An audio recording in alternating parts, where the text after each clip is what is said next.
A new insider report has New York Knicks fans very concerned about head coach Mike Brown's plans, as there is already a split between Mike Brown and the head coach in regards to the New York Knicks lineups and rotations and how to go about this season, and we're going to break all that down. What's up, guys? Welcome back to Knicks Digest. It's Chris here. We're going to jump right into things, as always. If you guys are part of that 67% that's not subscribed to Knicks Digest, we got daily videos like this. You do not want to miss out on all the great content that we got coming at you every single day, at least twice a day. So let's have a bunch of fun. Let's talk about the New York Knicks, and let's jump into the video.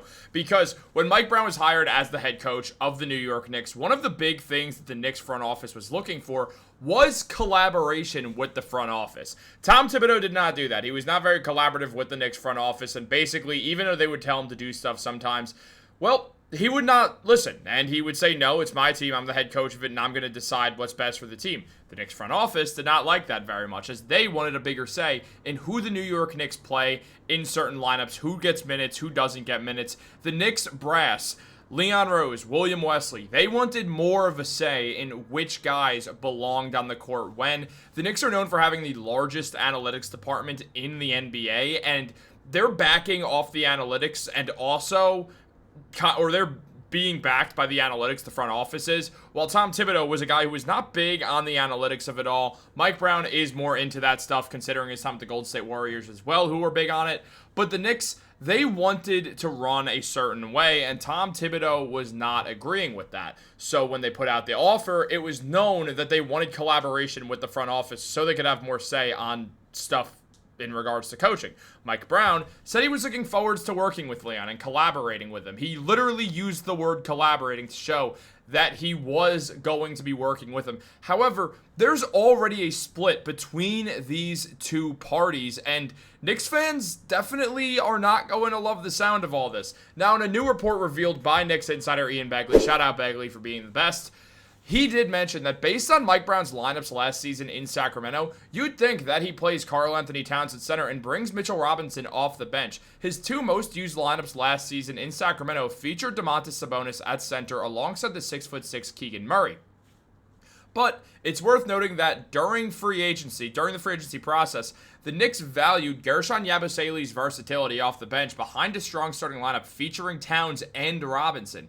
Yabusele was signed before Brown was hired, and obviously the new head coach will ultimately decide the starting lineup and rotation for New York. But the fact that the Knicks factored in Yabusele's role behind a starting lineup featuring Towns and Robinson tells you that there is some internal support for that starting five, even if it's not Mike Brown's favorite, and that is going to cause a bit of a schism.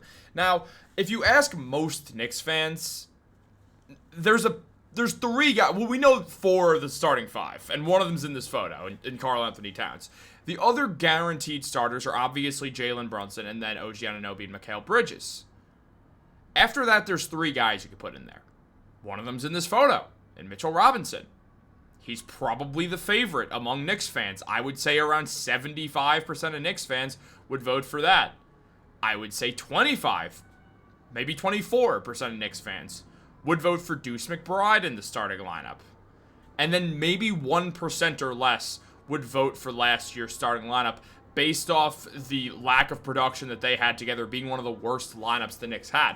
And I'm not even joking about that. They had one of the worst lineups of any team. I mean, you look at the most used lineup for the Knicks in the playoffs, it was far and away Karl-Anthony Towns, OG Anunoby, Josh Hart, Mikal Bridges, and Jalen Brunson. They had a negative net rating. They were not working well together because big men could guard Josh Hart because Josh wasn't shooting threes, creating doubles at the rim for everyone, Towns included, but also Jalen Brunson getting collapsed on. It was a lineup that feasibly didn't work because they got figured out. They need to switch things up. That's known. And one thing that helped tremendously was adding Mikal Robinson and Karl-Anthony Towns, or having Mikal Robinson be added into the lineup next to Karl-Anthony Towns, where Towns could move to power forward, a position that he's more comfortable at, while Mikal Robinson gives the Knicks more defense, and if you put a big man on him, yeah, that's going to obviously be the case, but Mitch is one of the best, if not the best, offensive rebounder in the game. This is a man who came off averaging nearly 4 offensive rebounds per game in the playoffs, and he was still working back from an injury. Mikal Robinson is probably the best offensive rebounder in basketball. He is the best offensive rebounder in basketball. So when you look at Mitch, when you look at Towns, it makes perfect sense for these two to play together. In case anyone's just sort of wondering what my opinion is on this, I think these two should start together. I think Josh Hart should come off the bench. I know Yabusele is a smaller big. You could learn to stagger the minutes. In a fast-paced, running transitional offense, I don't think Mitch is going to be playing the first 7 to 8 minutes of the game. I think he'll play the first 5 to 6 and play in a bit smaller increments. The way that the Golden State Warriors and the Sacramento Kings and the Los Angeles Lakers all used JaVale McGee. Someone who Mitchell Robinson, in a lot of ways, is a very similar player to when it comes down to it. Now, obviously, they're not the exact same player, but they're both rim-running rim protectors who are good offensive rebounders. Mitchell Robinson better than JaVale McGee. But point still stands. There was this feasible connection that actually worked, that you could kind of base the same sort of situation off of it. And Mike Brown, who worked with lineups with both the Kings and with the Warriors, who JaVale was really the only rim protector at points, those teams had success. So it's able to be done. Now, on top of that, the Knicks also have Ariel Hukporti. I did not forget that Hukporti exists. You could also use Hukporti off the bench if you want Gershon to be your power forward. 10-man rotation. You got Jordan Clarkson. You got Deuce. Hopefully you can get Shamet back. You can get Gershon. Or you could just use Josh Hart, because I completely forgot Josh Hart existed for a second. You can go Clarkson, Deuce, Hart, Gershon, Hukporti. It's a pretty damn good 5-man bench. Pretty damn good. So it could easily work, is what I'm saying. Now, the Kings, as Begley said, they used lineups that were smaller ball lineups that would feature Towns at the 5 in comparison, let's put it. Because we see the most used lineup of the year that the Sacramento Kings went to the playoffs under Mike Brown when Mike Brown won Coach of the Year. They played 900 minutes together because they did play a lot together. That was Harrison Barnes, Domantas Sabonis, De'Aaron Fox, Kevin Huerter. I almost called him Chris Huerter. That is why I took that deep inhale. Also, I needed to breathe. But on top of that, with them was Keegan Murray, who was a rookie at the time and came out guns blazing, being an excellent shooter and a solid defender for that team. After that, we saw Barnes, Sabonis, Huerter, Davion Mitchell, and Keegan Murray. So we still saw basically the same, except De'Aaron Fox was coming out of the game. Sabonis was playing center in all of these lineups that we see him featured in. He wasn't next to the JaVale McGees or the Chimenzi Metus of the world ever, really. And then when we look in the playoffs, again, that starting 5 that the Kings used, most used lineup in the playoffs, not surprising at all, obviously. But all these other lineups, what we saw was Domantas Sabonis really being the only big out there. Well, this was before the double big revolution happened, and now it's happening, and the Knicks have really the perfect duo to join that revolution and move with it. And I think a Mike Brown offense would work beautifully because the highest percentage of open threes comes off of offensive rebounds. Who do the Knicks have? The best at offensive rebounds, and also Towns and Mitchell Robinson, undoubtedly the best offensive rebounding duo in basketball by a country mile. So there's a lot to like about this whole situation. We continue to look. We look into last year from the stretch that Mike Brown was coaching. We saw the most used lineup featured Sabonis as the only big man. We saw the second most used lineup feature Sabonis as the only big man. The third most used lineup, the fourth most used lineup, the fifth, the sixth, the seventh, the 8th. Do you want to guess who was the only big man on the court? Sabonis, in case you couldn't understand, unless you weren't getting it.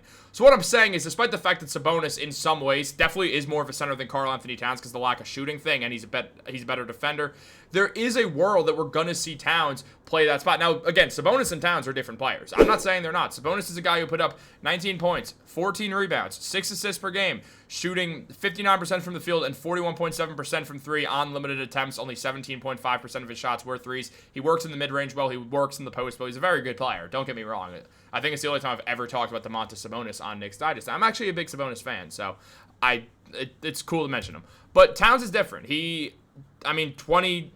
of his shots are threes. And in a Mike Brown offense, we could expect that to go up, especially if he's playing that power forward spot. Putting up 24.5 points, 13 rebounds, 3 assists, 52% from the field, 42% from 3. Also, I find it important to mention right now that Karl-Anthony Towns is definitely better than Sabonis, and that is going to have an impact on things. Just wanted to put that out there real quick. But it is the case. So we look at this, and we see that Sabonis was the only big man, and we understand why Mike Brown feasibly would look to Karl-Anthony Towns to play the center despite the lack of rim protection because Sabonis doesn't add a ton either. We look at the position estimates for Sabonis. In OKC, he was more of a power forward year one, and then he got traded to the Indiana Pacers, where he was more of a center for 2 years, but then started playing alongside Miles Turner, made 2 All-Star games, mainly as the power forward, but also as the second center on the team because they'd sub Turner out and keep Sabonis in at the power or at the center, or do the vice versa. Sub Sabonis out and then put him back in as the center, sub him in for Miles Turner. Obviously, Miles Turner is gone from the Pacers. That's hilarious. But Sabonis was playing half his time at power forward for a bit. Got traded to Sacramento, and he played 20% of his minutes at power forward when Mike Brown wasn't the coach. Mike Brown takes over. Sabonis goes full-time center the entire time. So there is a clear world where Mike Brown decides to go single big, but because of the double big revolution, I do think there's a world that he will not do that. Now we look at Karl-Anthony Towns, who was mainly a center throughout his entire career outside of the Minnesota Timberwolves netting Rudy Gobert onto the team, where Towns moved mainly to power forward. He goes to the Knicks, he moves back to center. But Towns likes being a power forward better. How do you make Towns a power forward? Could you guys guess what image is going to show up? You do this. And I think this is a very likely situation that we're going to see. Because, again, we look at these Knicks lineups. What worked the best? When Mitch was on the floor for this team. So, despite the fact of everything, well, not despite the fact of anything, with all the fact of all this, Mitch should start. It's a question on if Mike Brown is going to run this, or if he's going to want to use a 5-out. And that might not mean Josh Hart. That might mean Deuce, which is a better starting lineup than Josh Hart in there because you got a true 5-out there. But I think it should be Mitchell Robinson. What do you guys think? Let me know in the comments down below. I definitely just figured it was going to be Mitch. The front office likes him. Mitch, that is, as a starter. So we're going to see what happens. But this is going to be interesting. And also how the Knicks play through Summer League and Ariel Huck-Porty's production is going to matter as well. Guys, like this video, subscribe, turn on post notifications. I hope you enjoyed these 12 minutes of Knicks basketball. Have a great day, and go Knicks.